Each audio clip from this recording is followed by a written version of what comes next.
Fifarena miarabanantsika mianakavy tratra ty alatsy farany volana oktobra ity ao anatin'ny fandaharam-potoana ny avako malala dia alahatin'ny fantsifavana isika io sady alahatin'ny sampany fifoasaka ity alahady ity tsika dia matsiaro ny fahatirahan'ny protestanta tany amin'ny taona 1910 sy 1910 zay manokana zany ty fotoan'ity itodihan'ny protestanta amin'ny tantarany, itodihany amin'izay sotoavana voziny, itodihany amin'izay mahizy azy, ary amantarany indray ny lalana tokony sorany manoloana ny toejavatra sy ny fiovan'ny tontolo iainana, ny fiovan'ny fanabeazana, ny fijoana fahavalobena. Koa dia mitrotro ambavaka ny kristianina protestanta eran-tany amin'ity alahady mitokana atserovana ny fantsifavahana ity riavaka. Ny salamo favalo amin'ny sivifolo, ny salamo favalo amin'ny sivifolo, andininy voalohany ka hatramin'ny andininy fahatelo riavaka no ndeha andoharantsika ny ao am-potsika hiderahantsika an'Andriamanitra mahagaga sy famindrampo. Salamo favalo amin'ny sivifolo, andininy voalohany ka hatramin'ny andininy fahatelo. Rehefa eo ambany masonao zany dia le hiomana mpanatsika hiderany tovo. Ampitombona aminao mandrakarivany ny fahasoavana sy ny fiadanana avan'Andriamanitra atsika sy Jesosy Kristy tompontsika. Aoka hitsangana ny voninahitra ny tompo isika fiangonana. Mirafirambo avao an'i Jehovah, fa efa nanao fahagagana izy. Ny tanany ankavana sy ny sandiny masina navy tamin'ny famonjeny. Jehovah nampahafantatra ny famonjeny. Teo maso jetrisany nanehoan'ny fahamarinany, efa natsiary ny famindram-pony sy ny fahamarinany tamin'ny tanànak'Israely izy, efa nahita ny famonjen'Andriamanitsika ny vaza-tany rehetra. Amen.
Tompo,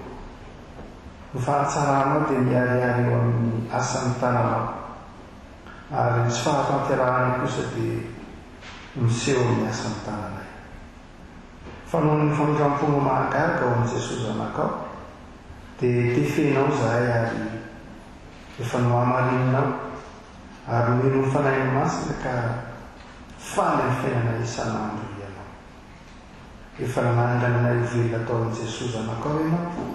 ary nitonononao ho zanakao zahay sady zanaraty. Koa misy ohatra ny Tompo Andriamanitra fa tsapanay ny fitiavanao, tsapanay ny famindramponao, tsapanay ny asa mahagaga ataonao ny fiainana isan'andro, tsapanay fa tianay ianao, koa ankehitriny tonga eto an-tranonao zahay, tsy amin'ny fahazana, fa tonga eto an-tranonao mahatsiaro,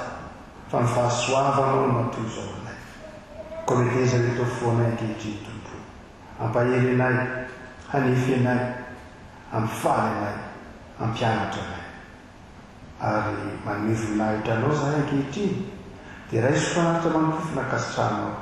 izao fiarahana ny vavaka izao. dia naizanaiza ny ty alahady natokana ho alahady atserovana ny fantsiky vavahana ny tranga tamin'ny taonjato fahina amin'ny folo vokatry ny asan'ny fanaino masina ity dia akio tompo noho jesosy kristy mpamonjy anay. Amen. Okipetraka ny fiora.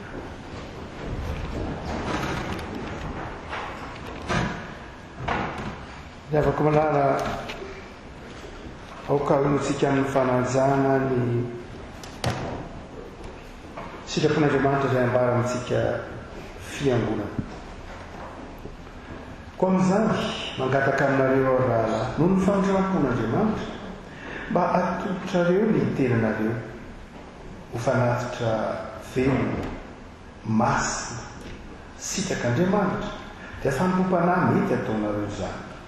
ary aza manaraka ny fanaon'izao tontolo izao fa mivany ny fanavaozana ny saina hamantarana ny sitrapon'Andriamanitra dia izay tsara sady akasitrarana no marina. Sambatra ny mitsy lalana izay manderaka ny lalàna Jehovah, sambatra izay mitantana teny vavombe ka mitady azy amin'ny folo rehetra. Amen.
Sitrapon'Andriamanitra izay nambarana amintsika fiangonana teo dia fitaovana antsika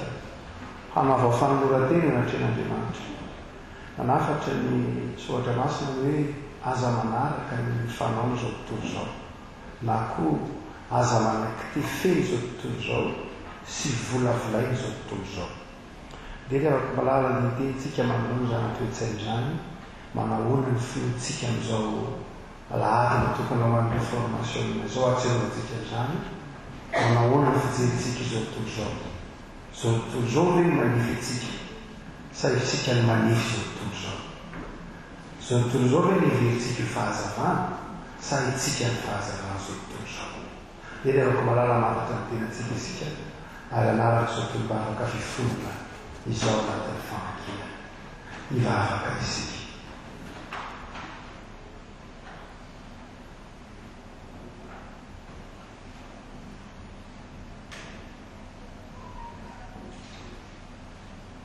Tompo, nanafatra anay ny teninao, ny soratra masina. Aza manaraka ny fanaon'izao tontolo izao.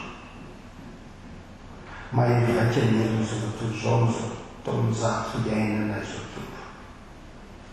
Mampanadino anay ny teninao. Mampanadino anay ny antom-pisinay. Mampanadino anay ny lalana diavinay. Mampanadino ny hevitry ny fiainana isan'andro. Mahery vaika izao tontolo izao. Ka mandava anay ao anatin'ny finoana, mampiara anay amin'ny fitiavana ary mahakely herin'ny fanantenana ty anatinay. Tonga eto an-traminao zay tompo mangataka famelan-keloka. Raha toa ka tsy nahavita nanefy izao tontolo izao, ino anao? Amelany epera toa ka makatahaka ny fanao izao tontolo izao zay. Raha izao tontolo izao indray no ataonay tanjona, ataonay modely amin'izao vanim-potoana izao, fa mampianara fiangonana tompo. Iasa ho fahazavana izao tontolo izao. Iasa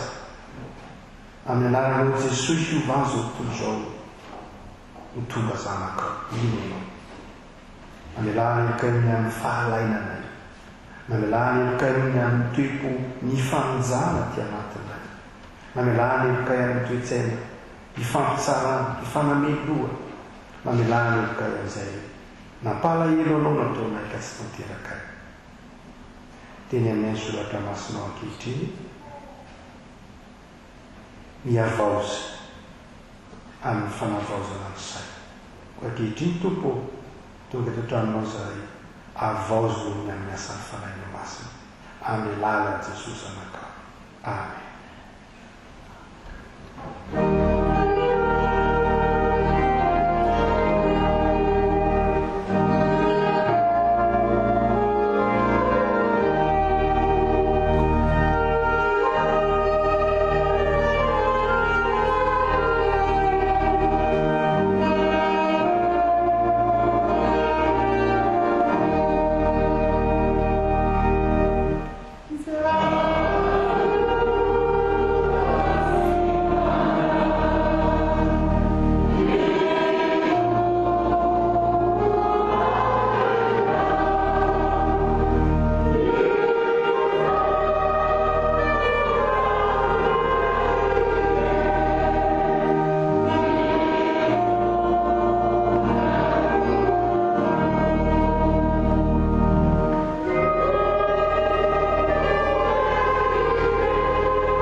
Tsy mba holavitry mihitsy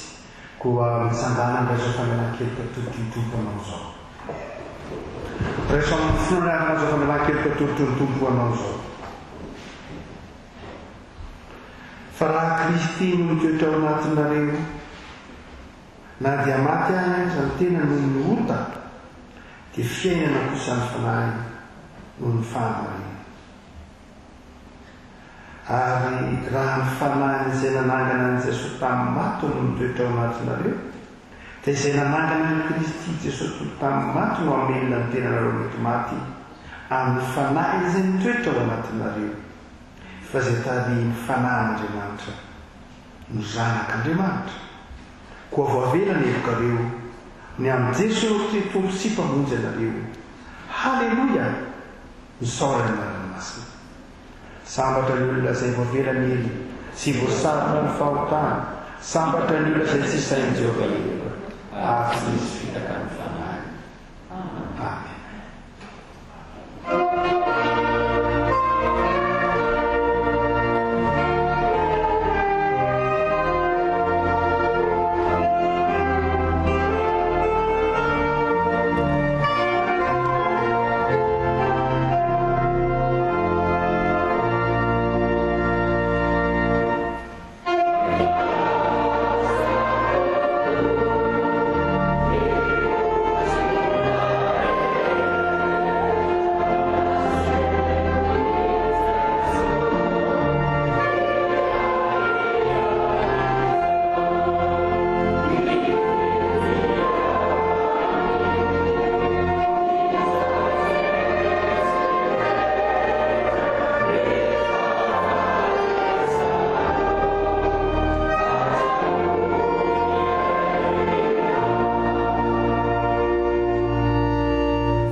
Tsika Jesosy aravoloberana amin'ny fiotsika n'Andriamanitra ray sy Jesosy Kristy mpamonjy antsika imbolatsika ny fanekepona apôstôlika manao hoe nin'Andriamanitra ray sy tompanan'anitra sy ny tany ary ninona Jesosy Kristy zanak'Andriamanitra izay nitorotoroana tamin'ny fanahy masina nateraky manividitsiny hitsara napakololona nongona tamin'ny azy fijaliana maty amanety nienina tany fiainantsika nitsara tamin'ny maty tamin'ny andro fahatelo niakatra manandanitra mipetraka van'Andriamanitra Kristy avy any ariany tsara velona sy maty mino ny fanahy masina fiangonana masina marena sulla tua fiangonana ny olona masina ny famelan-keloka ny fitsanganany tena maty ary ny fiainana mandrakizay. Amen. Nareo ny isoana amin'ny raha fiangonana rehefa komalara dia fifaliana ao antsika ny miarahaba ray aman-dreny ny mitombo zanaka ary mitondra randratra n'Andriamanitra isaorana n'Andriamanitra nanomezany azy sy nanomezana voninahitran'Andriamanitra ny fitezana azy. Ny zaza atolotra an'io lahy-kely andria manandratra ary miony an'io. Zanak'Andriamatoa andria manandratra andre miony sy Ramatoa Ramanitra Tsampaniay. Monina etsy an-janaparitra Betania reo avantsika ireo. Ny hira fa 3,700 riavako 3,700 no ataotsika dia otrotron'ny diakonina ny zaza ary anatiny ety anoloana ny ray aman-dreny.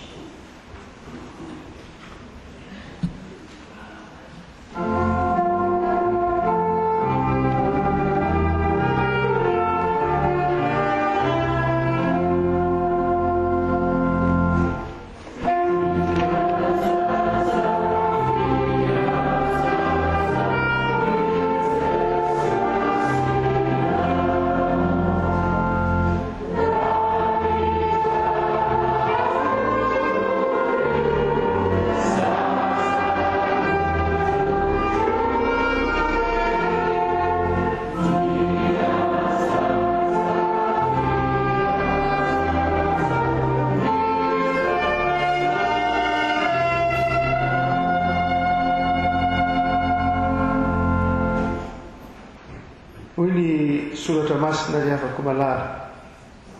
fa ianao no nampivoakay avy tao an-kibo, nankinina taminao hatrany am-boka, hatrany an-kibon-dreniko dia Andriamanitra ianao,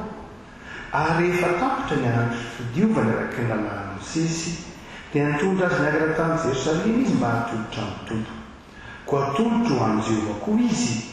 eny amin'ny andro rehetra iainany dia voatolotra ho an'i Jehovah izy.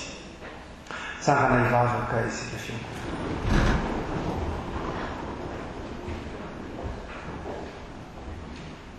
Raha io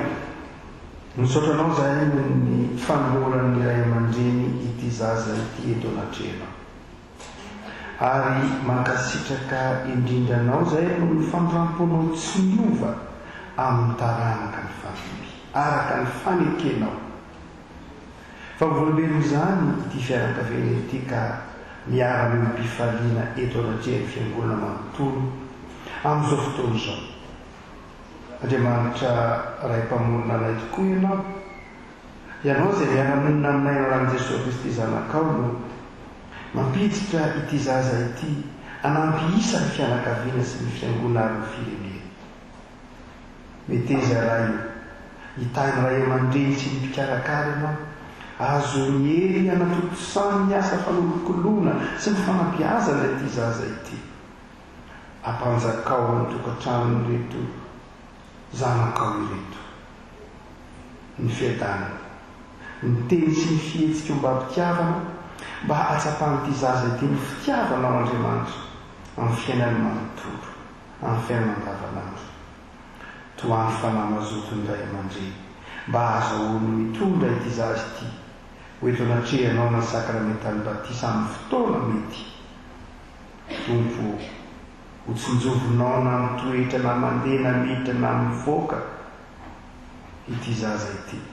ary ankinina eo ampelatananao ny androny manontolo mba hizorany amin'ny fahataonanao. Havaozy isan'andro raha teo kotombo ny herin'ny fiangonanao, azony mampita amin'ny zanany amin'ny taranany ny fitiavana amin'ny fo rehetra sy ny saina rehetra amin'ny fanahy rehetra, amin'ny anaran'i Jesosy Kristy zanakao. Amen. Efa miarahabanareo mivady izay fiangonana noho ny tompo taranaka atelo raso ho an'ny zaza, hitombo saina, hitombo fahendrena ahita fitiry mason'andriamanitra sy milanezo zaza izao raiso nyfitra fa soavan' Jesosy Kristy tompo ny fitiavan'andriamanitra ray ny firaisana fanay masina ny ho amin'izao zaza izao so aminareo mivaty mandehan'ny fiatana amen. Akopetraka teo. Mamarana sady ny alady ny volana oktobra kisika izay mibanjina nandroa hevitra hoe miroso amin'ny finoana masina. Midonaka hono ireo tapaporoana ka ho avy mangotraka ny mpanomboana ny miorina mafy mba ho tafatoetra io no joroana ho tariketra fa nampon'izany dia raisy ho apinga izato finoana izay mety mandindra ny asa ilaina mba ho lavorary ka dia izay lozana hoe mpikapary ny tompo anakinana ny aminy ho avy mba hiada mpinaritra ny mpianakavy. Ny mpianakavy manankina amin'ny tompo dia manao ny asany repara ny asan'ny tompo omeny antsika. Avy amin'ny fiandraiketana ny ara-panahy dia antsoina ivory ho amin'ny zoma faha-telopolo ny volana oktobra ho avy izao manomboka amin'ny 12 ratoandro ao amin'ny akany Andriamanjato efitrano ray mitreny. Avy amin'ny fiandraiketana ny asa sosialy toy ny fanao isan-taona rehefa fidiran'ny mpianatra dia izara fitaovam-pianarana ho an'ireo lolohan'ny fiangonana ny fiandraiketana ny asa sosialy ka dia manentana antsika fiangonana mba hanolotra izay fitaovana tsy ampiasaina intsony nefa mety mbola mahasoa toy ny kitapo, ny fitafiana, ny boky, ny kahe sy ny sisa. Ny fizarana moa dia ho tanterahina ny zoma faha-telopolo ny volana oktobra ho avy izao ka dia aterinao amin'ny akanjo zany mialoha io daty io. Ny samihafa fiantsoana fanambadiana izao ny fiantsoana fahatelo sady farany dia hitako ilay tian'ny fanahy ry malala aoka hifankatrisika fa avy amin'Andriamanitra ny fitiavana. Tononkirany Solomona toko fahatelo ny 14 sy ny epistily voalohany nosoratan'i Jaona toko faha-4 ny 17. Ramatoa razana Mandimby Louise, Andriamatoa Zafinarivo Denis sy Ramatoa Rawelson Monika Andanina, Ramatoa razana Jao Miriam, Andriamatoa Ramilson Andria Miarasu Patrice sy Ramatoa Raelson Nombana Veroan Talalao ankinany dia afaly mampandresy manasa antsika anotrona ny fanamasinana ny fanambadian'ny Zafiny ny zanany Razafinarivo ny antsa Andrianina sy Ramilson Narindra Andrianina. Izany dia ho tanterahana ny sabotsy fa 1 volana oktobra ho avy izao manomboka amin'ny 10 ramaraina eto amin'ny FJKM Ambohitantety. Reto kosa dia rakopisaorana ray alina ariary. Manateraka anaty-pisaorana ho an'Andriamanitra ary efa ao amin'ny avy indrindra ny voadinao Salamo 50 ny 540 manolotra rakopisaorana 203 sy 3 alina sy 3 hetsy ho an'ny mpitandrina sy ho an'ny fiangonana. Amaranana izay rakopisaorana zay andeha misaoran'i Jehovah ianareo rehetra mpanompon'i Jehovah izay mitoetra alina ao an-tranon'i Jehovah manandrata ny tananareo amin'ny fitoerana masina. Salamo fa 4:30 ny 1 sy ny 2. Misaotra an'Andriamanitra izahay noho ny fahatanterahany noho ny fahatratraranay ny 530 taona ny fanambadianay manolotra rakopisaorana ray hetsy ariary ho an'ny mpitandrina mifaty. Amaranana ny raharahany fiangonana dia fararakitra avy amin'ny fianakavian'ny tombokilahy Rakotomalala Erikama. Toy izay ny raharaha voaraitra am-pelantanana ho an'Andriamanitra ireny ny voninahitra. Soravan'Andriamanitra irehana toy izany tononkalo fampahelezana izany fadra mifampiratsika ny raharaha izay miandry hitierina amin'ireo miditra midi. Faranina amin'ny alahady fahavalo ny volana novambra izao, lahady faharoa zany no miditra ny sampana sekoly alahady na manohy fianarana ny sampana sekoly alahady ry ava. Dia amin'ny valona no fidirana amin'ny valosy ny fandaminana no satria misy tintelo dia any amin'ny akanjo zany ka n'andriamanjafo zany no mianatra ny sekolelady ry ava misy fandaminana apetraky hoe mpandarao amin'ny afantaranareo le mifitrano foa zay mianatra de mba mijery petadrindrineny afantaranareo ary na ary amin'ny efitrano satria efa samana fahazarana ny sekolelady hoe zay izy ary fa kosa dia mbola mampijery zay fandaminanao fa any amin'ny akan'andriamanjafo zany nareo sekolelady mianatra manomboka amin'ny 20 novambra any raha teo koe nareo mianatra ny azo krismasy dia rehefaso izy efa elandre mianatra azo krismasy ray volana sisa satria no mianto le raha tsika mafantatra dia mampahirezy izy mba hitondra fifaliana ho azy hatrany ny krismasy ry ava ny fetin-taranaka dia amin'ny alahady fa voalohany volana desambra ny alahady faharopositsika no mitsodrano amin'ny mpiandraikitra raha dia isotronono matonga miaramtsoa dia hitanareo etsy amin'ny varavaranetsy ny valopy fitsofandrano azy le isotronono mba isotronono rak'izany tokoa ary dia hitanao etsy amivavady esomitra teo koa ny valopy isa-taranaka famantsika isa-tao ny aratsinainy herinandro-pifaliana dia isona hoan'ny taratasy famasana fifamparitaka any arak'izany ry avako ny fitoana ifalitsika manjomelohan'ny fitelytaranaka rehefa any ny fanasana mofetra ihany satria dimampolosy-taonjara fisanandro zaka ny akany kanefa dia noko fa mahay fandaminy eo arak'izany tsika menakafy zay io anateraka ny asa fampony amin'ny fitiavana sy ny fifaliana fa zay mahafaly ny tontolo iavako ireo so amin'ny fanatritsika miranto voasy faharoatsika amin'ny fitiavana mandromanitra dia ira eo amin'ny fandarana ry havana jesosy vatyfeizorona ataotsika eo ampanaterana izany fanatitra vokatry ny fifaliana ataotsika ao anatin'ny fanoratena izany tsanatsika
Tompoandriamanitra io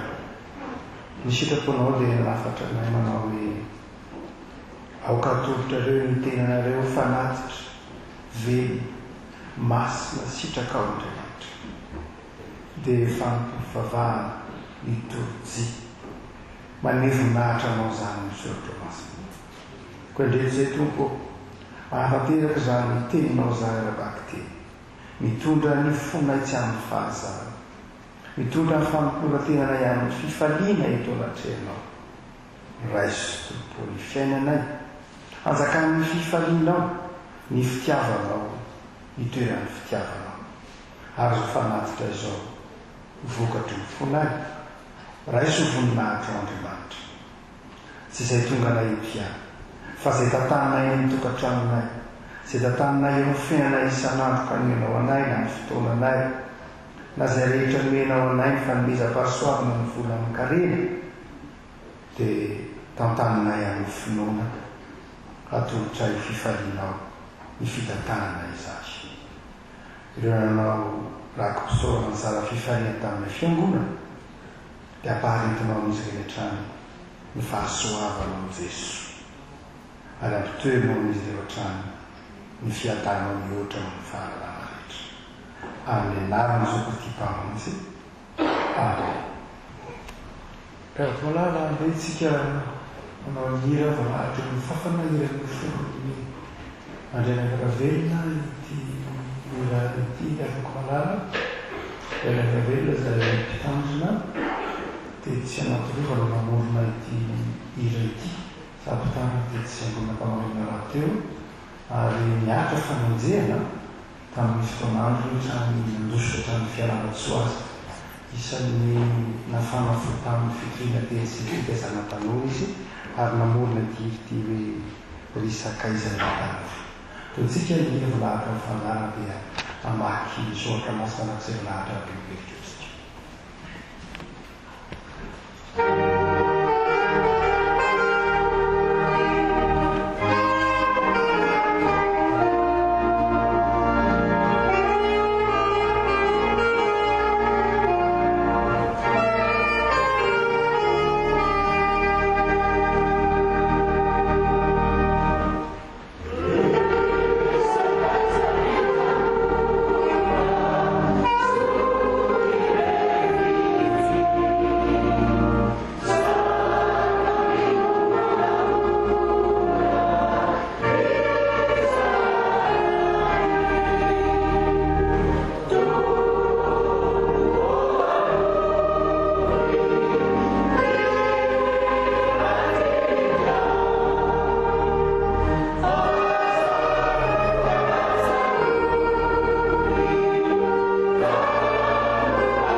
Soratra masantsika toy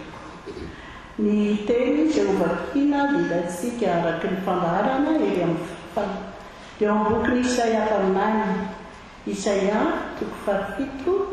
andiny voalohany ka hatramin'ny fahasivy. Epistily nosoratan'i Paoly ho an'ny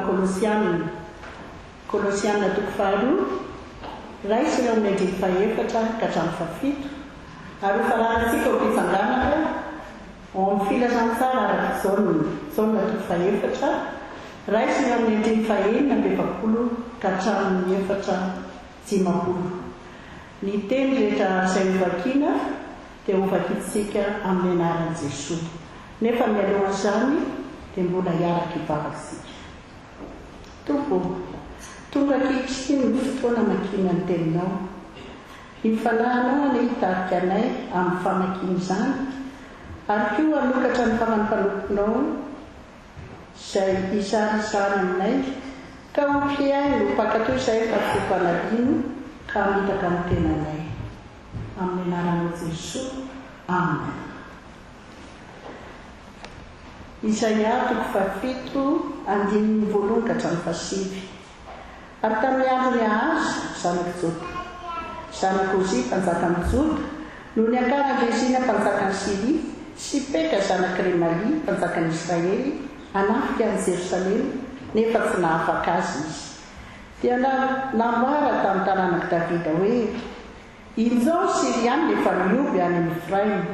ary mirondrona ny fony sy ny fony vahoakany toy ny firondrona ny azo any anala raha sy ny rivotra. Ary hoy Jehova tamin'ny Isaia, nivoay ianao sy Sera-Jasoba zanakao hitsena ny azo eny amin'ny farany lakan-drano amin'ny kamorambony eo amin'ny lalambe makany amin'ny sarom-parotsylamba ka lazao aminy hoe mitandrema ka aza taitaitra foana aza matahotra ary oka tsy hoketraka ny fonao noho ireto tapaporoana roa midonaka reto dia mifiereta ny fahatezeran-Rezina sy Siria ary ny zanaky Remalia. Satria efa nanao saina mpidodoza aminao sy izy Efraima ary ny zanaky Remalia ka nanao hoe andeha isika nanika ny Joda ka paraiky tahotra azy ary anafaka azy ho antsika ka anangana ny zanaky Tabealy ho mpanjaka ao foana. Dia izao no lazain'i Jehova Tompo, tsy ho tanteraka izany ary tsy hisy izany, fa ny lohan'ny Siria dia Damaskosy ary ny lohan'ny Damaskosy dia Rezina ary ao anatiny 500 taona dia horava Efraima ka tsy hovaniko firenena intsony ary ny lohan'ny Efraima dia Samaria ary ny lohan'ny Samaria dia ny zanaky Remalia. Raha tsy mety mino ianareo dia tsy ho tafatritra.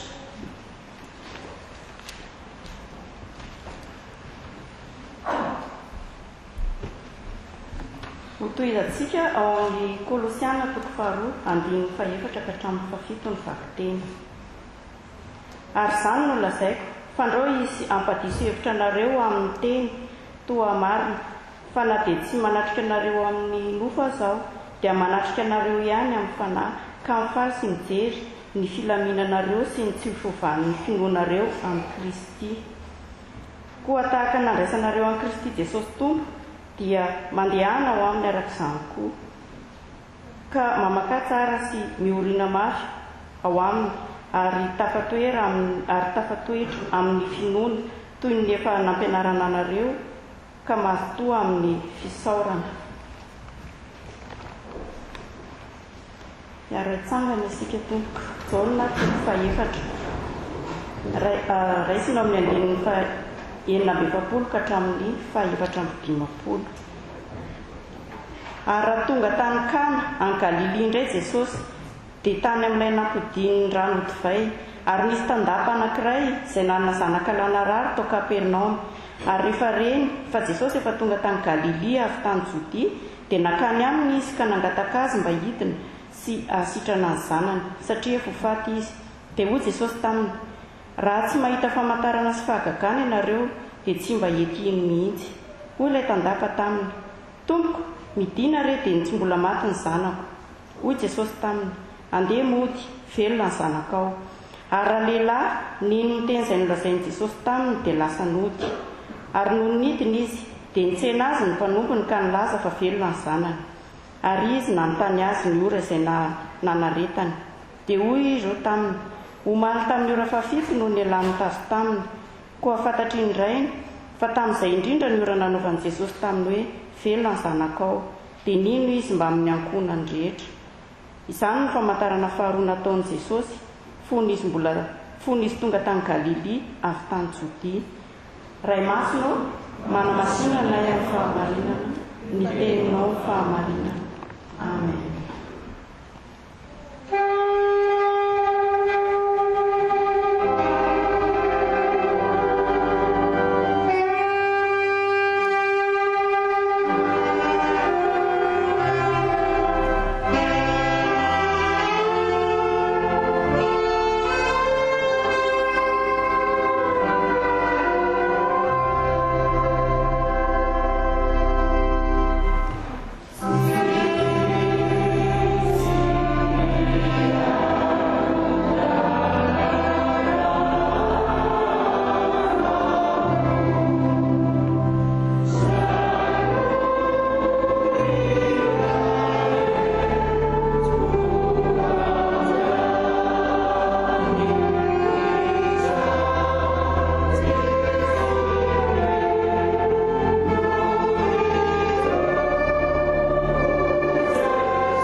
Adin'ny réformation antsika ny avako malala ny kristianina protestanta iran-tany an'io dia mahatsiaro ny nahaterahany ny protestantisme. Arak'izany ny 1 oktobra taona 1795 no napetraky Martin Luther tao amin'ny fiangonana kely na ny chapelle tao amin'ny université en Wittenberg ny thèse na nitsina ny fiangonana tamin'ny fotoanandro dia daty 1 oktobra io azy alahady akaiky ny indrindra ny alahady fahalavana oktobra zany mahatsiarova ny kristianina protestante eran-tany ny ataontsika hoe ny fitsingerenana nahateraha marina fa tsy ndraiky amin'ny 1 oktobra 1795 akory miteraka ny protestante fa teo kosa miteraka ny fantsivavahana zay fototra irenany protestantisme ary misy moa manitisy fomba fijery mandrakariva hoe ny protestantisme na ny fiangonana protestante dia nientaka avy amin'ny fiangonana katolika romana tsy zay tsy zany tantara protestante akory tsy niala tamin'ny fiangonana katolika Martin Luther dia tsy nientaka tamin'ny fiangonana katolika mihitsy kazava nianitsy ny fiangonana kristiana tamin'ny fotoanandro no nataony Martin Luther sy ny namana fa tsy niana fiangonana vaovao tsy zay mihitsy ny teo tsay ny Martin Luther dia nanafatra manao hoe aza mba ampitondraina mihitsy ny anarany fiangonana ny anarany fiangonana aza sina fiangonana mitondra ny anarako zany zay mahatonga ny fiangonana luterana tamin'ny Frantsa tsy nanao fiangonana luterana mihitsy fa nataony hoe fiangonana manaraka ny confession amin'ny fanekem-pon'ny Augsbourg fanekem-pon'ny lafety Martin Luther sy Philippe Melanchthon no zany dia tsy hoe kiondalana tsy nampoziny fotsiny any ny fahaterahan'ny fiangonana protestanta satria no nitoejahatra maro samihafa dia ndroany miala sy anatin'ny fiangonana tamin'ny fotoanana Martin Luther ary dia mitsangana fiangonana protestanta fa tsy fandaranasa luteranisme anangana fiangonana vaovao iary fa no niantony maro samihafa dia fanapaha-kevitry ny bulle tamin'ny taonandro 1900 volana desambra no nandroahana azy hoe miala ny fiangonana dia nijoro ny fiangonana protestanta tamin'izay tsy mety nitinazy akory azy ka dia ity ady ity antsiarova ny protestanta rehetra eran-tany ny vanim-potoana amin'izao toatato antsika saloha vanim-potoana ny communisme miandro tara itsika na mba fantatra lafin-javatra tsy saratry andranitana na ilesana zavatra fa voamaly mitoviteteto ny rectora ny université catholique fantatsika tsara fa tsy dia hoe tsy fotoana ny fifampitsarana zao izy ambarina hoe andifitsy anytsontsika fa ao anatin'ny fiangonana sy fifankatiavana ny arahantsika tafra ihany ny katolika na protestant fomba fijery fotsiny ihany fa na izany raha dia matsiary kosa isika midianro ity zay maha isikatsika na izay mahainao anao hitombona ao amin'ny finoana koa ny kolosianina toko faharoa riavako mentina mampahiry anao ny kolosianina toko faharoa ny andininy fahafito kolosianina toko faharoa andininy fahafito mivaky toy zao amin'ny rahan'i Jesosy zany teny zany ka mamaka tsara sy miorina mafy ao aminy ary tafatoetra amin'ny finoana toy ny efa nampianarana anareo ka mazoto amin'ny sao ka mamaka tsara sy miorina mafy ao aminy ary tafatoetra amin'ny finoana toy ny efa nampianarana anareo ka mazoto amin'ny fisaorana lay teny hoe ka mazoto amin'ny fisaorana dia mazoto mivavaka na koa tanàna tia misaotra n'Andriamanitra raha ohatra zany ka mamaly avy ny fanontaniana napetraky ny onana napetraky ny apôstôly derantsika hoe Paoly sy Paoly no ohatra dia tarasoan'ny kolosianina ity tsy izy akory nanorona fiangonana tany Kolosy fa Epafra saingy fantatry ny apôstôly tsara ny fiangonana tany Kolosy na ny kolosianina ka tena nanoratra taratasy ho azy izy na tany fitratrana dia somary malaindaina zany tamin'ny fivavahana ny kristianina tao Kolosy malaindaina no ny antony maro samihafa no ny antony-javatra izay voalaza manomboka eo amin'ny andininy fahavalo mipakatra ty amin'ny andininy fahatelo amin'ny roapolo dia mamaly ny apôstôly Paoly manao hoe zao noho izy matonareo tsy tena ampisaoran'Andriamanitra matonareo tsy ampivavaka matonareo malaindaina amin'ny fiarahana mitera sy mamevonazyn'Andriamanitra dia ao ny antony maro samihafa ka inona reny mba mahatonga anareo inona ny tokony atao mba ahatonga anareo azoto mivavaka sy ho feny fifaliana amin'ny fisaoran'Andriamanitra dia ireto lafin-javatra telo reto mahay misaotra an'Andriamanitra sy mahay manome voninahitra an'Andriamanitra ny mpino-javaka manara ny fiangonana faly amin'Andriamanitra rehefa mamaka tsara izy, rehefa miorina mafy izy,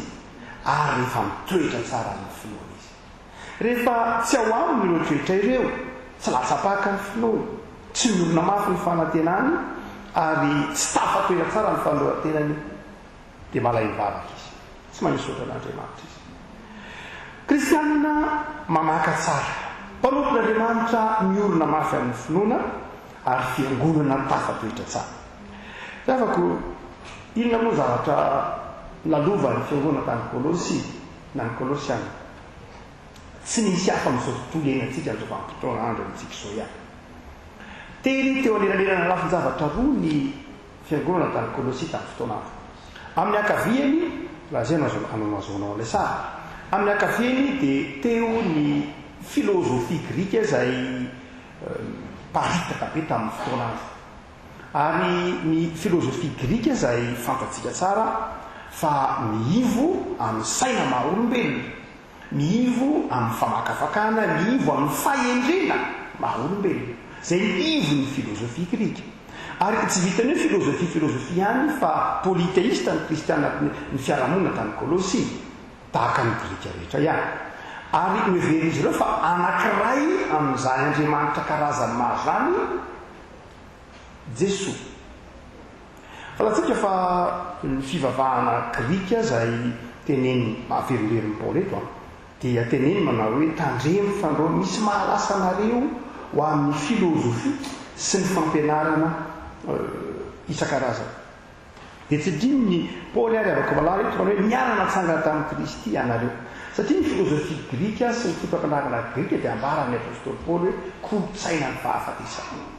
Ny voisina tamin'ilay manery ny kristiana tany Kolosy mila dia eo ny filozofia grika sy ny fahendrena maha-olombelona izay tenen'ny apôstôly Paoly ho kolotsainy ny fahafatesana. Tsy kolotsainy fiainana fa kolotsaina mivohy ny fahafatesana. Ny anankiray nalaza tamin'ireny moa dia fantatrareo ny Andriamanitra namaky vaky, ohatra hoe Bacchus efa resantsika mandrakariva. Zay Andriamanitra ny divay, Andriamanitra izay mifeno eny rehetra ary Andriamanitra ny tabataba nazahoana amin'ny teny frantsay hoe bakanana, mitabataba, korontana, tsy misy fiainana. Ary ny teny hoe tragédie raha moa izay fantatsika, tragos izay tsy afa-tsy koa faosy, dia fahafatesana no heviny izay zembola ny Bacchus dia sarina fahafatesana. No zany dia hoy apôstôly Paoly tsy kolotsaina ny fahafatesana be zany. Nareo ange tsy ao anatin'ny fahafatesana intsony, nareo anatin'ny fiainana efa natsangana Kristy tamin'ny maty anareo. No zany dia eo rehefa malala lay ankilany zany izay nitaona ny kristianina tao Kolosy irona amin'izay kolotsain'ny fahafatesana izay kolotsain'ny tsy fisian'ny fiaina, kolotsain'ny fahakalana, kolotsain'ny fifandrafina, ary dia mirona makany. Amin'ny ankavanana kosa indray dia misy ny fotom-pampianarana tsy satria nisy jiosy kristianina napetsaka tao Kolosy. Mizara roa ny kristianina tamin'ny andron'ny Paoly dia ireo jentilisa izay niova kristianina, ny korintianina, ny galatianina, ny efesianina, ireo tsy jiosy firasana, niova kristianina. Fa ao kosa ireo jiosy izay niova kristianina. Ireo jiosy niova kristianina ireo dia tia ametraka ny fotom-pisainany hoe kristianina. Dia ny fanajana ny endrika ivelany na ny fanajana ny fomba mpivavahana. Tenen'ny apôstôly Paoly hoe tandreminareo tsara fa ny jiosy kristianina dia teny aminareo manao hoe aza mandray, aza manandrany, aza manendry sy ny sisa rehetra. Ireny dia ady mpampianarana izao tontolo izao. Fa ny jiosy kristianina dia aneranareo anaraka ny fombany. Fa ny fivavahana kristianina tsy Andriamanitra tompony amin'ny fomba akory. Fa zay ny fivavahana jiosy. Andriamanitra tompony amin'ny fomba. Dia Paoly manao hoe tandremo tsara fa tsy tompony amin'ny fomba Andriamanitra akory, fa tompony amin'ny fiavana, tompony amin'ny finoana. No zany dia tety teo anelanelany ireo fivavahana anankiroa ny fiangonana tany Kolosy. Mety irona miankavia anaraka ny toe-tsaina izao tontolo izao, mety irona miankavana ka hanaraka ny fampianarana diso. Dia hoe ny apôstôly Paoly moa zany izao no izy aoka hamaka tsara nareo, raha tsy latsapaka ny fonareo mirona miankavianareo. Aoka iorona tsara nareo, raha tsy miorona tsara ny fonareo mirona ho amin'ny ankavanana. Aoka hitoetra tsara ny finoana nareo, raha tsy mitoetra ny fonareo tsy afaka mandroso. mamaka tsara sy olona mafy ary tafatoetra amin'ny finoana afaka malala hotsika manao hoe ity alahady ity tsika dia mahatsiaro na misoran'andriamanitra manokana noho ny fanitsipivavahana ary amin'izany fanitsipivavahana zay mahaprotestanta zany ary tsitsika rehetra no mana zao sotoaviny zany fa na ny avana katolika romanina na ny anglikana zay protestanta teo moa dia efa manana hoe sotoaviny mety efa tsy miambintsontsika hoe tsika rery manana zany ny fotoany zato faita am'roapolo zao fa za re fiaina ny mpino kristiana rehetra maneran-tany zany dia rehetra avako malala zay tarafitsika nyity kolosiana ity voalohany dia ny hoe Jesosy Kristy tompo irery avy Jesosy Kristy tompo irery avy raha miteny zany manao hoe mamaka tsara eto ny apôstôly Paoly dia zao re avako malala mamaka ny inona moa mamaka inona ny fakan'ilay finoana zany inona lay finoana latsapaka raha miteny izy manao hoe ataovy latsapaka ny finoana reo dia ny voambolana grika zay nampiasain'ny Paoly dia tena zay mihitsy latsaka fakalalina mihitsy ary raha toka mbola tanysaina raha ny nataontsika hoe mode nampiasain'ny Paoly ny tanisa ty matao teny hoe latsapaka ity dia izao milaza zavatra maharitra milaza zavatra mateza zany hoe zavatra latsapaka dia tsy zavatra vetivety akory tsy zavatra vetivety ny zavatra latsapaka fa ny zavatra latsapaka dia zavatra maharitra zany hoe ny finoana le avako malala na ny fanoratena dia maharitra ny tompony zany io Paoly manao hoe tahaka nandraisinareo an'i Kristy tompo no andehananareo araka zany keo ka mamaka tsara latsapaka amin'isa zany ny finoany mpino latsapaka amin'ny Jesosy ny antsoina hoe finoana latsapaka re avako malala na fanoratena latsapaka dia izao fanoratena miorina ao amin'ny Jesosy Kristy tompo miorina ao amin'ny Jesosy Kristy tompo Jesosy Kristy tompo irery any ao amin'ny Kristy no iorenan'ny finoko latsapaka zany rehafako izay toetsaina zay isika teo dia toetsaina zay iainany maha-kristiana rehetra eran-tany ny kristiana rehetra dia resy lahatra fa nantsoina hoe finoana latsapaka dia finoana miorina ao amin'ny Jesosy ary io toetsaina hoe avako malala nahatonga ny kristiana maro tsy mbola nisy ataontsika hoe tamin'ity volana oktobra ity tsy mbola nisy zavatra nampizara mihitsy ny fiangonana mafy tahaka ny tamin'ity taonjato tamin'ity volana oktobra ity nisy sata lehibe anankiray zay nisoniavy papa tamin'ny 20 oktobra momba ny sata fototry ny fanabeazana momba ny sata fototry ny taontsika hoe fanabeazana sata tamin'ny 20 oktobra io sata fototry dia rehefa enona reo mpanabe maro samihafa dia lasa netrehitra mpanabe katolika protestanta moa efa nana fijery manokana fa ireo ataontsika hoe mpanabe katolika maro dia lasa netrehitra hoe fa ahoana moa zany ataon'ny jésuite ty jésuite ny jésuite aloha tsy avako malala tsy tokony abonitsika fa tompon-daky zany amin'ny fanabeazana eran-tany amin'ireo université roa arivo latsakely eto ambonin'ny tany anaziny maro anisy ary amin'ireo fanabeazana ankizy 10 tapitra anatin'ny sekoly katolika dia anaziny maro anisy tsika sendrasendra kory zany satria tamin'ny tamin'ny fotoana nahaterahana tsy hoe protestantisme dia raha tsisy ny jésuita dia efa Eropa manontolo dia tany katolika tamin'ny protestanta raha tsisy ny jésuita satria ny jésuita zay ataontsika hoe nisy andry Ignace de Loyola François Xavier sy ny sisa dia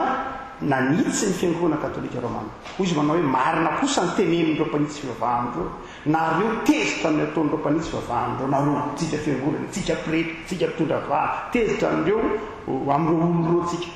fa marina ny teneny misy marina ny teneny fa tsy rety hitotra tsika hoy ny jésuita tamin'ny fotoanandro misy marina ny teneny tahaka ny tenen'ndry Martin Luther manao inona titolo-teninareo mantsy ny vola tamin'ny fotoanandro titolo-teninareo moralina fotsiny titolo-teninareo tsy mety ary ty fitondran-tenanareo zay rety fitondran-tena tamin'izany fotoana zany fitondran-tena mitondra fafana tokantrano maso efa pirehitra ny sahatra maro isan-karazany ambany dia ambany ny fariparalanin'ny totsika hoe ny faripampianarany pirehitra mitoro-teny tamin'izany fotoana zany hoe ny jésuite hoe tsy lasa fa andaontsika hanao contre réforme zany hoe hanao fanitsivavahana nanao fanitsivavahana amin'ny protestanta fandeny Lutera sy ny Calvin sy ireo namana fa androantsika mba hanitsy tena kosa androantsika mba hiainy hoe androantsika hanitsy ny tenatsika fa zafaly manitsika zay mety ataon'ny olona fotsiny fa andao hanitsy tenitsika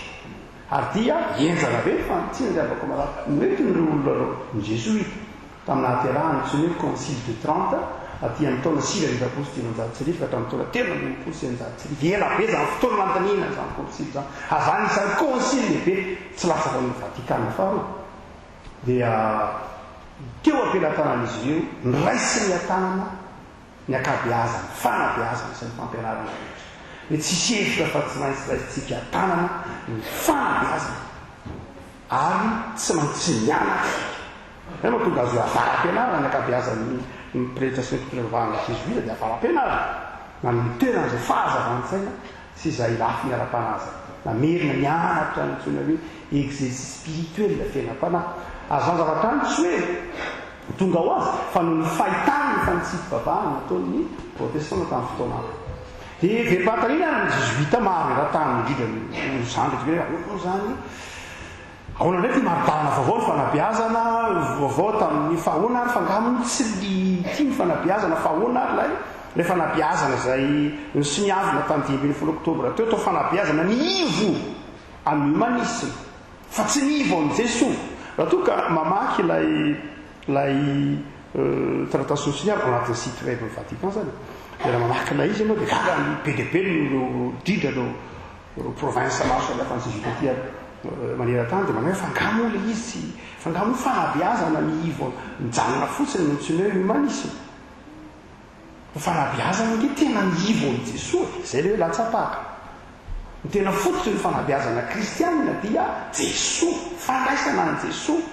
ary fitaomana ny olona handray an' Jesosy fa tsy hoe fitaomana ny olona atsiaro ny tena no zava-dehibe atsiaro izy olona iny hafa fotsiny any tsy fanabeazana kristianina na fanabeazana miataka amin'ny Jesosy nanao zay niafany marina ny avako malala ny ataontsika hoe anarchisme ny taonjato faroapolo fa izay fanabeazana atao anarchisme tsy raha tsika ny azy fotsiny fomba fijery manao hoe raha ohatra ka mitaiza olona ianao a dia zao ny fomba fanabeazana tsara io dia amboariny ny environnement na ny tontolo iaina rehefa amboariny tsara io a miankina amin'ny tontolo ibeazana io a rehefa tsara ny tontolo ibeazana misy modely ilay tahaka amboariny tsara dia zao engisy mahatonga azy olombanina dia amboary tsara ny zavatra zay nabeazanao azy ny tontolo iaina manodidina azy ndray aman-dreny sy ny sisa rehetra zany amin'ny lalanay fanefena ivelana no aolombanina azy fa rehefa eny teoria dia atsika fa tsy marina zany ka io ny ay tsy marina tsy misy na dia menao tontolo tsara izy dia mbola nangalatra ihany izy mbola nakahala ihany izy mikomy ihany izy nanimba olona ihany izy nanimba tenan'olona ihany izy ka io ny mahatsara ny olona ny voalohany indrindra dia izao izy mamaka tsara ao amin'i Jesosy zany hoe ay ny fototsy ny fanabeazana mahaolona dia izao tena ao amin'i Jesosy hoy ny soatra masina soratany Paoly ny Korintiana faharoa aitsika tijery raha misy olona ao amin'ny Kristy dia ay ny fototsy ny fanabeazana raha kristianina ny manabe dia izao fanabeazana ny olona ao amin'i Jesosy fanabeazana ny mpaka ao amin'i Jesosy eo amin'i Jesosy no manomboka ny tsony fanabeazana eo amin'i Jesosy no manomboka ny tsony fiainana tsy misy fifankatiavana ivelan'i Jesosy mety isy ny olona mivoy fifankatiavana mivoy fiombonana fa tsy ao Jesosy tsy izy zany diavako malala fa amin'ny kristianina dia izao ny modely ilay tahaka ntsony hoe fifankatiavana fiombonana fifandraisana miorona eo amin'ny Jesosy zany diavako zay le hoe mamaka tsara zay mahatonga amin'ny Paoly miteny ana hoe nareo nge ka miangony nareo nge tsy mazoto mivavaka satria tsy latsapaka ao amin'i Jesosy nge fonareo mety ho latsapaka ao amin'ny tenanareo ny fonareo ka rehefa misy zavatra mahasorenanareo dia tsy miangona ianareo mety miorina amin'ny voninahitra reo ny fanoloran-tenanareo ka rehefa tsy dia mahazo voninahitra ianareo dia ka miangona ianareo tsy misaotra an'Andriamanitra mety ho tsy latsapaka koa ao anatin'ny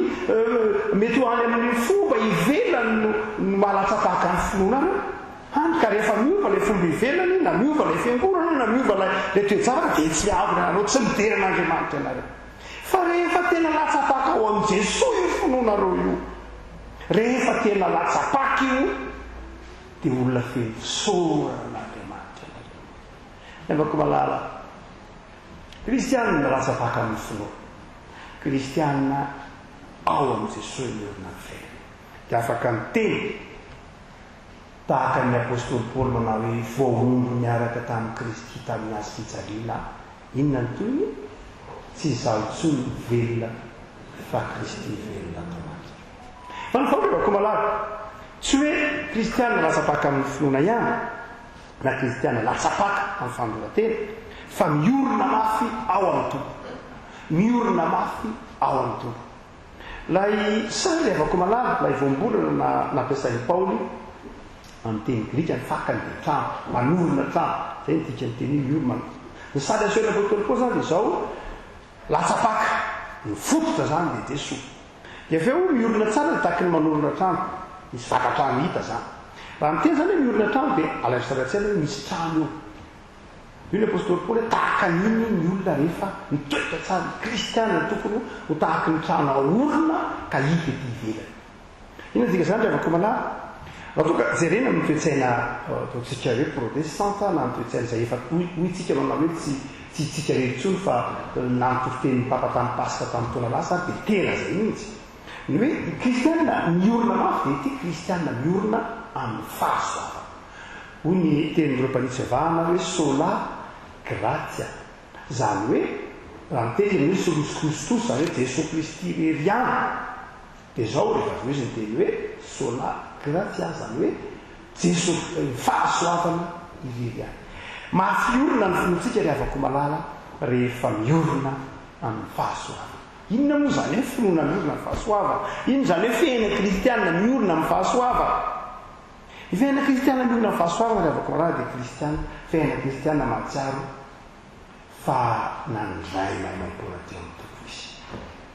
Ny fiaina kristianina miorina amin'ny fahasoavana dia fiaina kristianina mahatsiaro anatren'Andriamanitra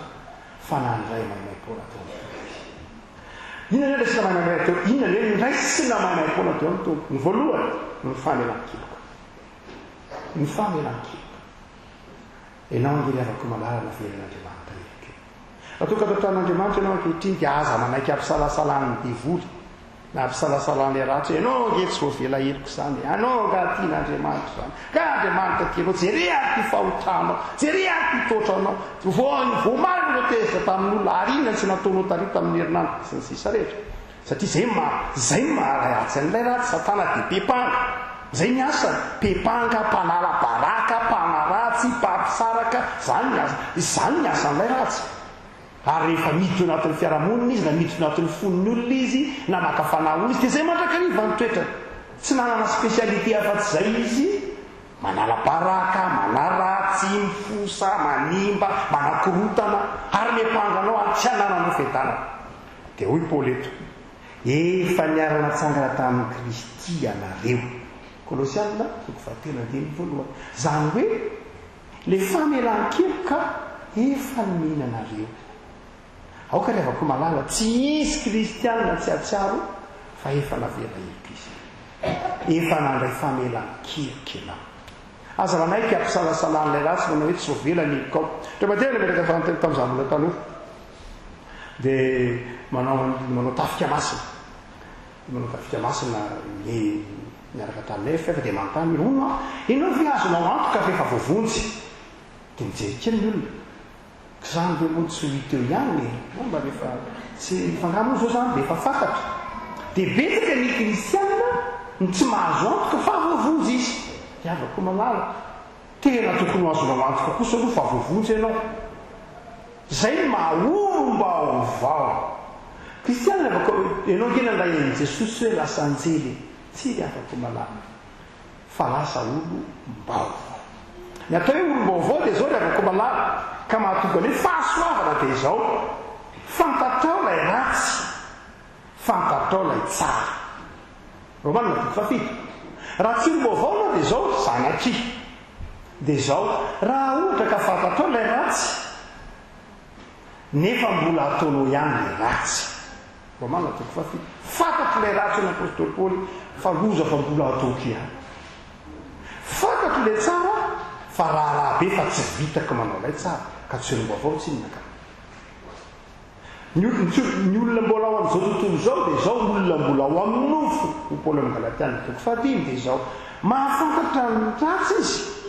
fa ataony ihany le ratsy ianao ve izy fantatra fa re mpangalatra eny dia tsy afatra hoe ratsy ny mangalatra no fantany zany fa ataony ihany satria nahoana ataony satria tsy vaovao amin'ny tompo izy fantan'ilay ratsy fa tsy manana herim-panahy tsy hanao ilay ratsy izy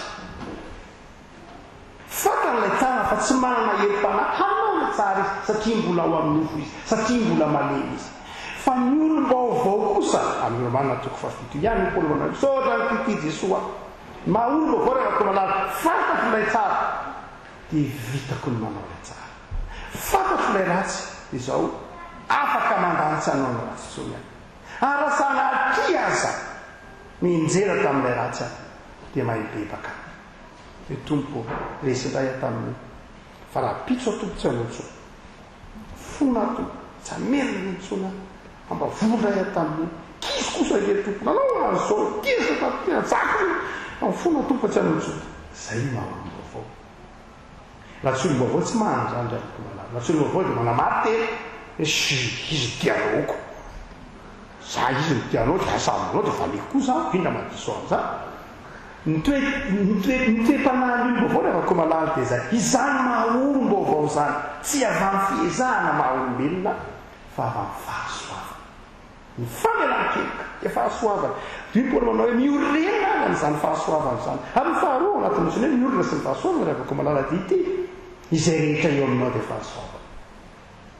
zay mahatonga ny protestanta nanavaka tsara filazantsara nanavaka tsara ny mahasamy hafa ny talenta sy ny fanomezam-pahasoavana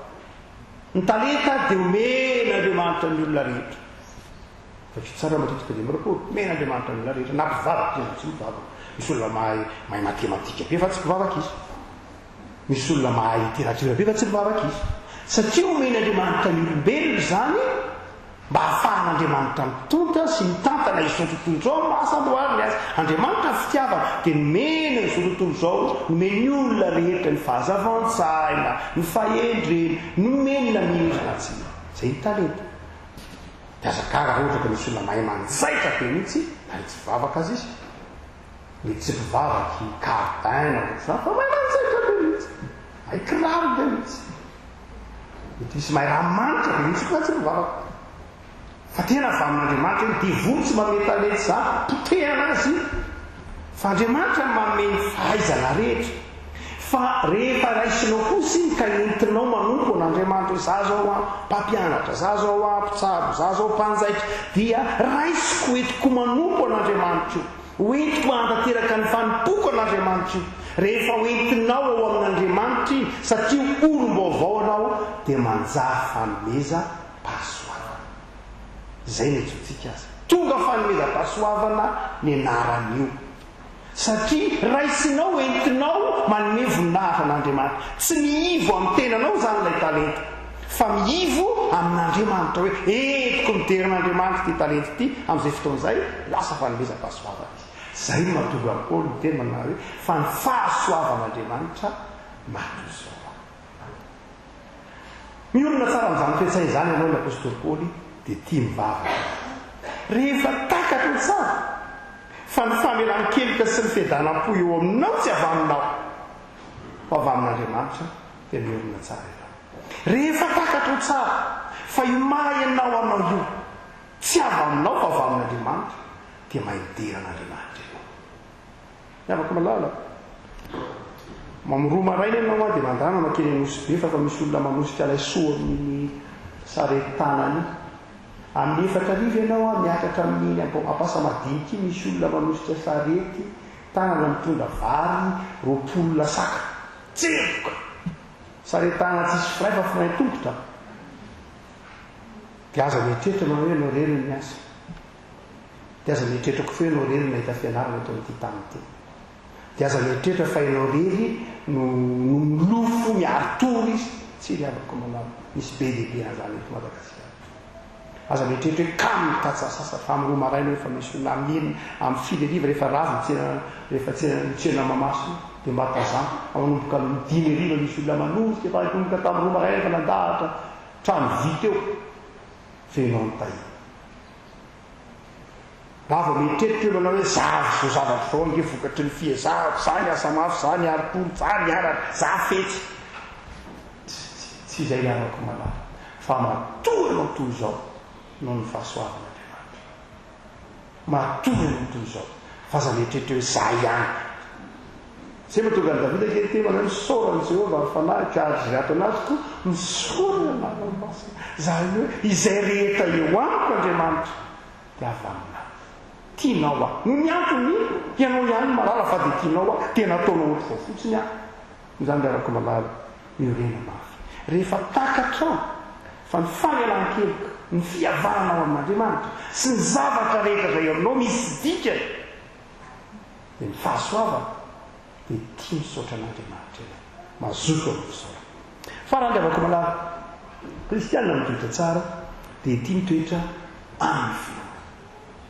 hoe ny taoriana ny teny ndompanisy vavahana sola gratia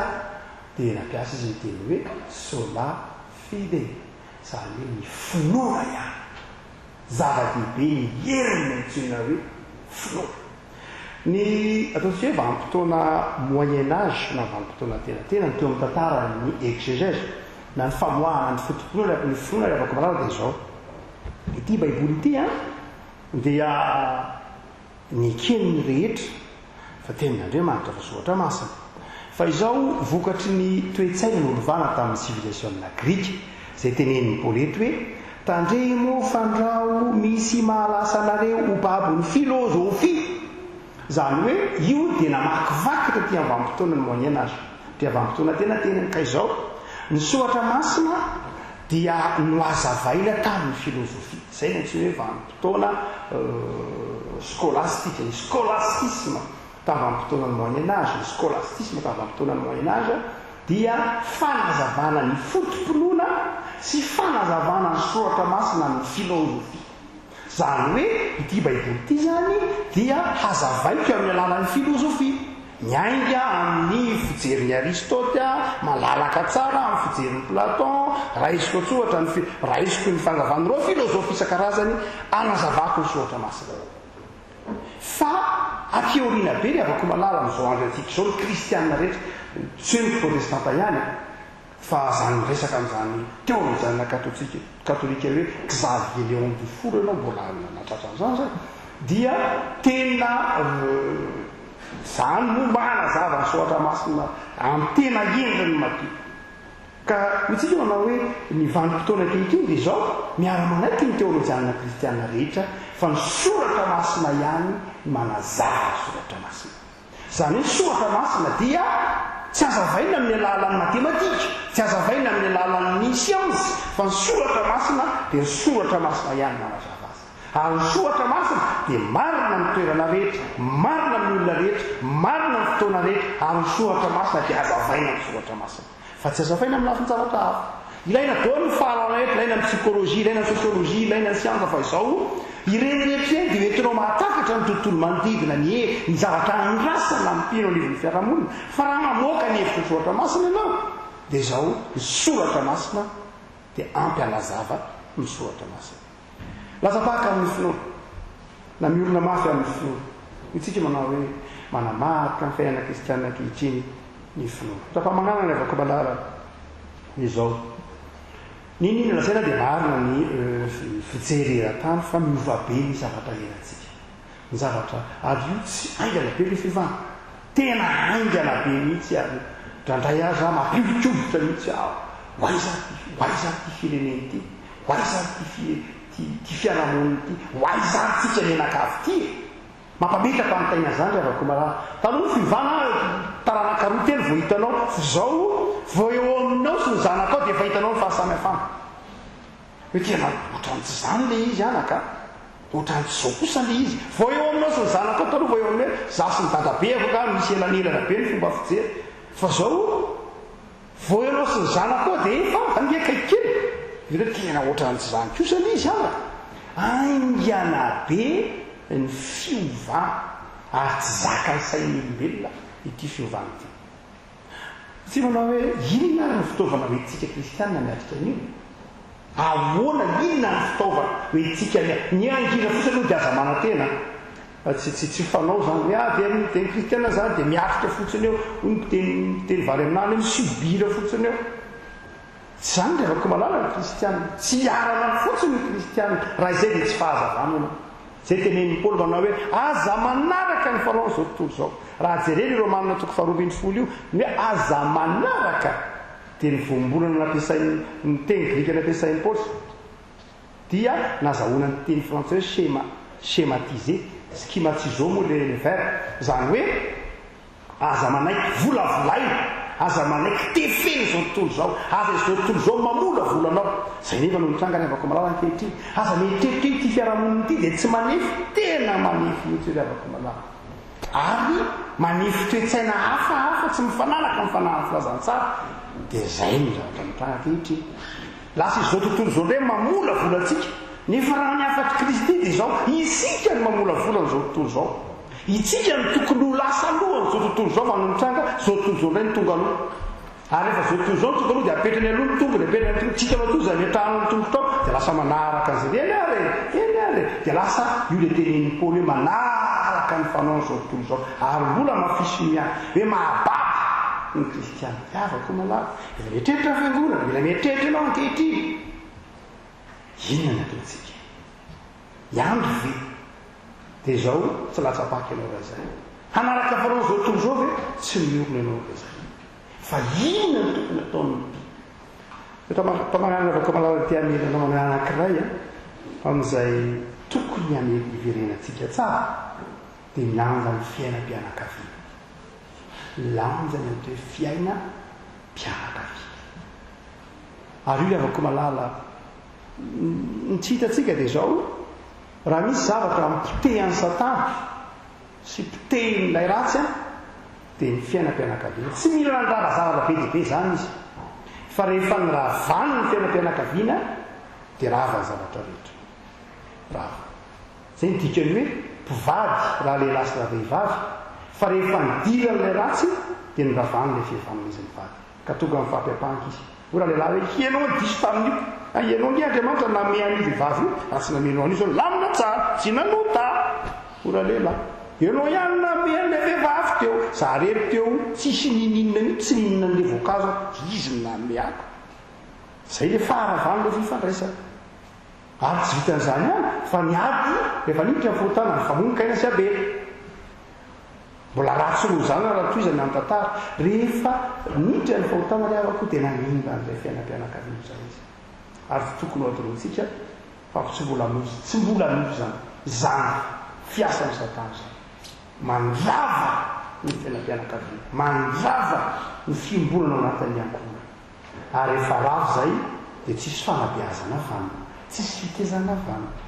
ninninona dia tsisy zavatra azo atao mampisy filaminana teo amin'ny jiosy dia zay koa ny fototra ny singa fototra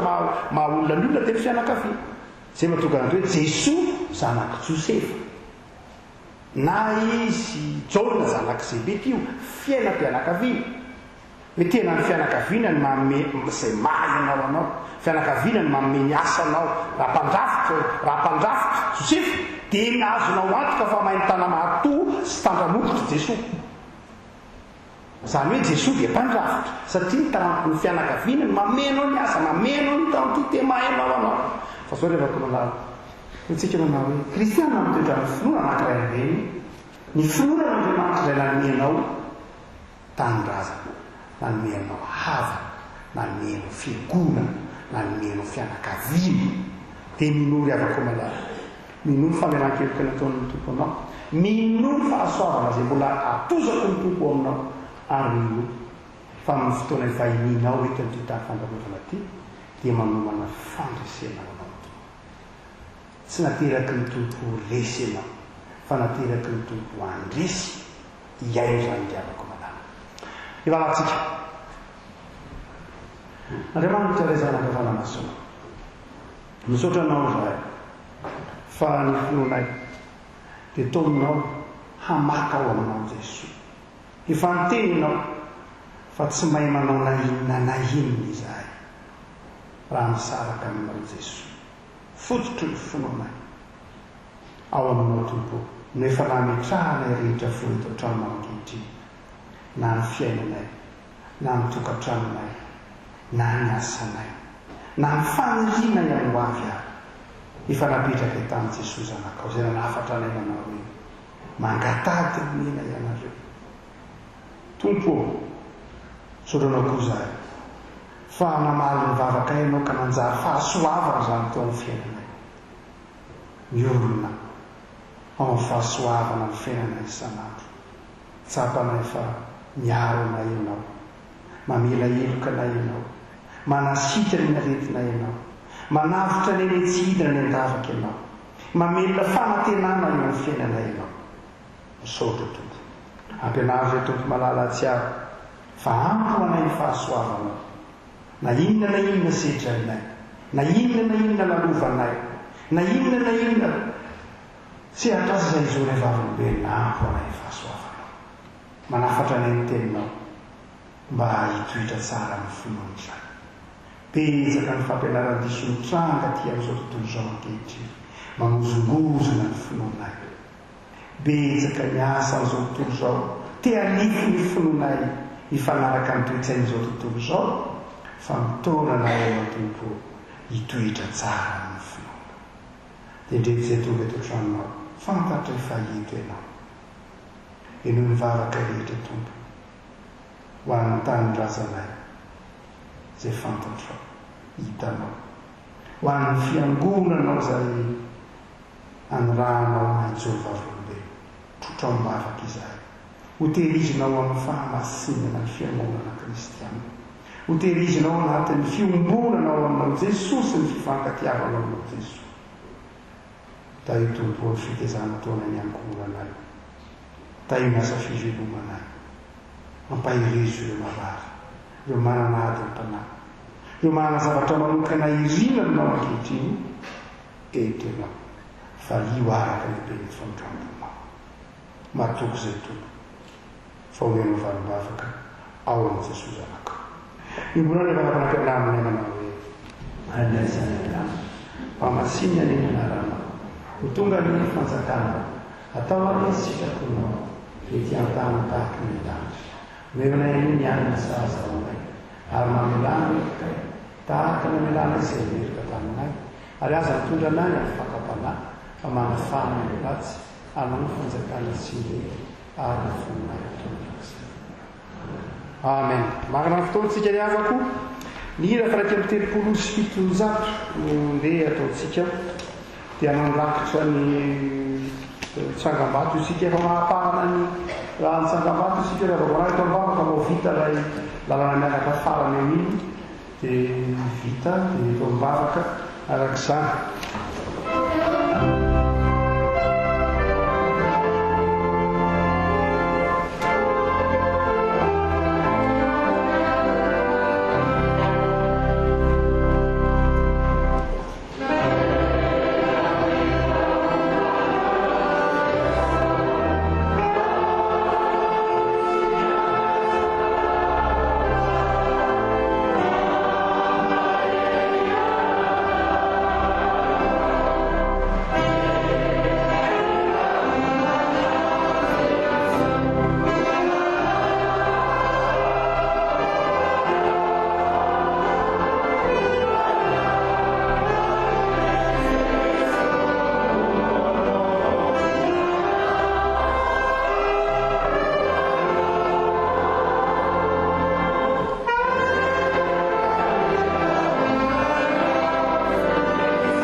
raisoly tsodrano tolonona ho anao amin'ny anaran'i Jesosy Kristy tompo mpamonjena fahasoavan'i Jesosy Kristy tompo ny fitiavan'Andriamanitra ray ny fampiraisana amin'ny fanahy masina ny eo aminao ka hampamakanao tsara ao amin'i Jesosy Kristy tompo hampiorina mafy anao amin'ny fahasoavany ary hampitoetranao hatrany ao amin'ny finoanan'Andriamanitra ray zanaka fanahy masina ho aminao any amin'ny fiadanana Andriamanitra voninahitra amin'ny anarana sy ny Zanaka ary ny Fanahy Masina